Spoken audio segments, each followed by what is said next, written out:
Well, let's get into the Bruins. Matt Barry of the Bruins Benders podcast joining us now, and I want to talk about something that you and Smitty had talked about on last week's show. This was in between the two big wins after the trade deadline, but you guys had said there's an avenue after this trade deadline where the Bruins could be back in the postseason next year, 2026. What needs to happen for the Bruins to kind of bounce back, not really into contention, but to at least being a respectable playoff team next year? Well, the offense obviously needs a facelift. They need a couple of wingers who can create some more offense, more of a threat. And they're one of the worst offensive teams in the league. That's sure up. The Hampus Lindholm injury is a little concerning, just because Kevin Miller had that same one. Hampus Lindholm's 31. If they lose him, or if he can't come back to full strength, and they've already lost Carlo, that means that they'll need to kind of rebuild the defense too. So, I think that they need some offense. I think if they get a couple of guys who can score and kind of separate the bottom 6 from the top 6 a little more, then I think that they can. Look, they're 3 points out of a playoff berth right now. And they're bad. So, next year if they can improve some, they can make the playoffs. Now, I'm not saying they can win the Stanley Cup, but they can get right back to where the Jacobs family wants. And you bet your ass that Don Sweeney is going to try to do that, because that's how he saves his job, is if they get right back to playoff contention. Yeah, and they are, as you said, 3 points out. They'd obviously have to leap a bunch of teams to get there.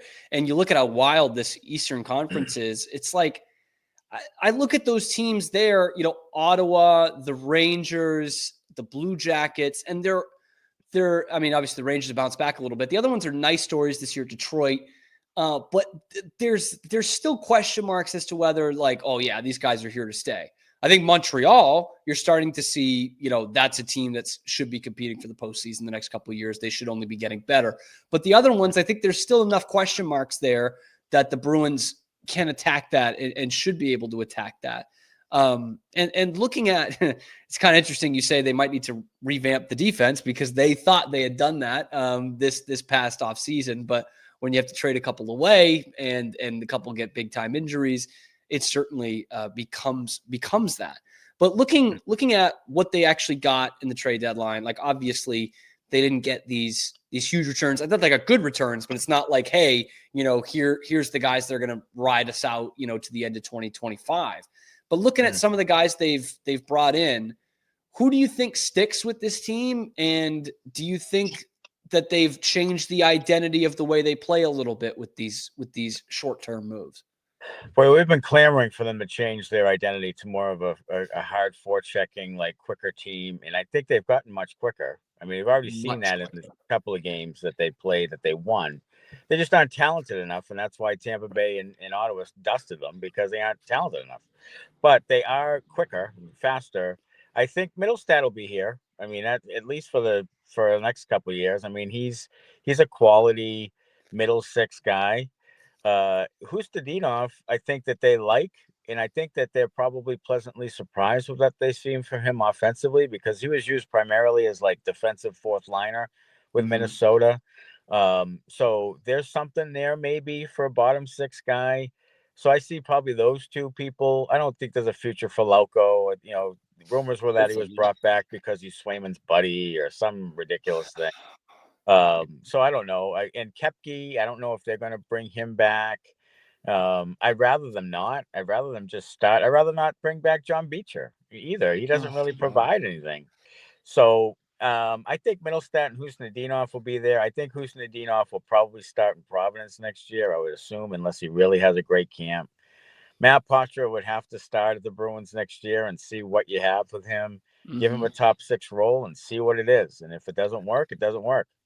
So there's some there, but they need a couple of wingers, and they need them pretty fast there. We got Vinny Lettieri's not going to be there. And Elias Lindholm is a complete anchor on this thing. I mean, he sucks. Yeah. I mean, he's just not good enough. So he needs to be much better. By the way, you have nailed Husnudinov by now. Like By I think now, I mean, I was saying all sorts of things that were probably inappropriate because I had no idea what I was talking about. they could But just be slurs in Russian for all we we were know. calling him nutty for a while, and we Nutty, still call yeah. him nutty if we don't want to think for 2 seconds. Yeah, but I like him. I just I do pump the too, brakes man. on a guy like that. But Yeah, he's had 75, 77 NHL games, has like 4 goals. You know what I mean? Like, yeah. so let's just pump it a little bit. He's not the second coming of Dmitry Kovaltanov or someone, or Mariusz Tchaikovsky, or Yeah. we said he was more Grigory Pantaleyev than he was Dmitry Kovaltanov. So we'll see. We'll see what happens with him. And if you get that reference, you're gonna love the Bruins Benders podcast. Let me Oh tell you. yeah, I mean that you get some of that too. He just That. screams. Husnudinov just screams like that fan favorite bottom six on like a contending team. Sure. They're obviously so far from that it's like, right. and the kid's young, right? The kid's pretty young. He's 22. So you got some time on that, but that's I wouldn't hate Kastelik, Husnudinov, and somebody on that fourth line. Like I wouldn't hate that. Like I think that would be look, they play 10 minutes a game, fourth liners. Yeah. Like this is what I can't stand about the organization. They're so hell bent on signing them and securing them and everything. They play 10 minutes a game. Like they don't factor into the game nearly as much as other players do. So that's what drives me nuts about it. Like that's their wheelhouse, like signing fourth liners and extending them 3 years, and it just is unnecessary. And it's an organizational thing because Chiarelli did it too. Which is Boston, weird. They that's what they do. They've done it forever. Tim Schaller and Chris Wagner and all these guys. Even the good ones like Campbell had the multi-year deal, no move clause, and that was a guy everyone loved. But it's like in baseball, spending out the ass for your 7th and 8th inning setup guys when they're a dime a dozen. When they pitch 60 innings. Yeah, it's just like I don't know. It is crazy, but I think they need some top line. I heard Mike Milber in a sports radio show this morning. They need high end talent. Like they don't have no way around it. Yeah, and there's no way around it. You have the only way you can win in professional sports is with high end talent. There's no little engines that could in the professional sports realm. No. You have to have high end talent, and they need to get a couple guys. I don't know how they're going to get it. Yeah, that's my next question. Have you seen anyone like in free agency? I don't even know if they can afford anybody in free agency, but has there been anyone that's like raised your antenna and been like, "Hey, this is an under the radar guy"? Yeah, sure. Look, obviously Mitch Marner's a guy and Sam Bennett's a guy, but I think they might sign with their old teams. So they might be out. And then if they go to market, other teams are going to outbid them, and they're in a better position. They're going to want to play for those other teams. So there's that. There's Nikolai Ehlers, who's a pretty good, under the radar, I guess, type of winger that would be a nice fit. But again, would he want to go to a contender? Would he want to come here? But you can entice him with playing with Pastrnak, maybe. So that's one thing you have. Then there's guys like Tyler Toffoli and Andrew Mangiapane and, just random guys into their 30s that would be nice on a contending team like JVR was. But at this point, you can't. I mean, that doesn't give you any value because you're not good enough.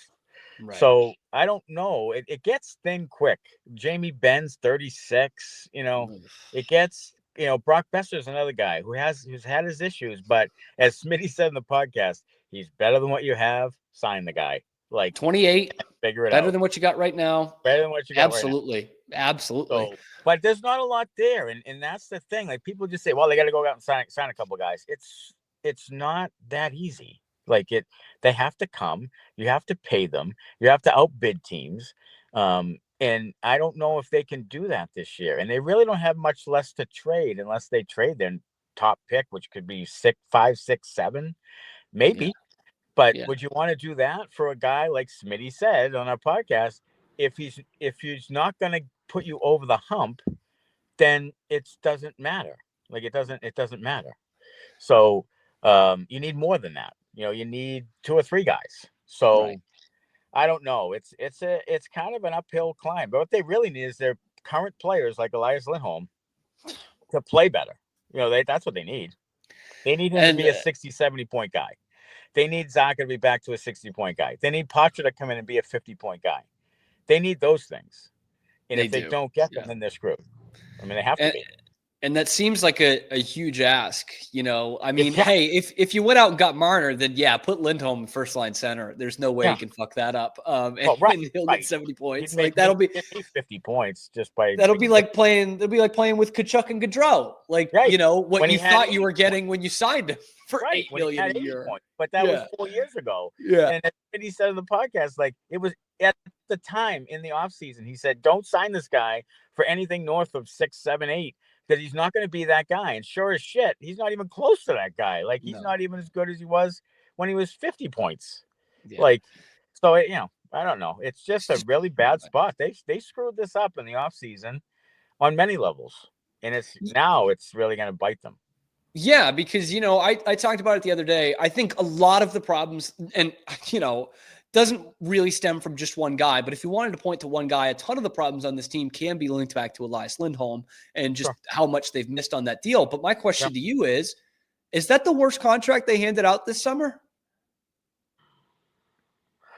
I mean, I The I Swayman don't thing know. does not look great. I know. I don't And I look. get it. It's year one of the contract, but I it don't look There's great. no way you can get value in return for him, and you'd have to retain money.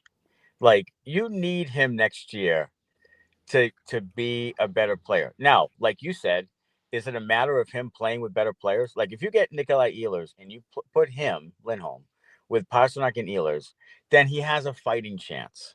You know Mhm. what I mean? But if you put him out there with Vinny Lettieri and some asshole from Walpole, like, that's not going to get it done. Like, he's going to be a 40-point guy. So you need Yeah. to put him with high-end players and give him a fighting chance. That's what I think they'll look. I think they should do that.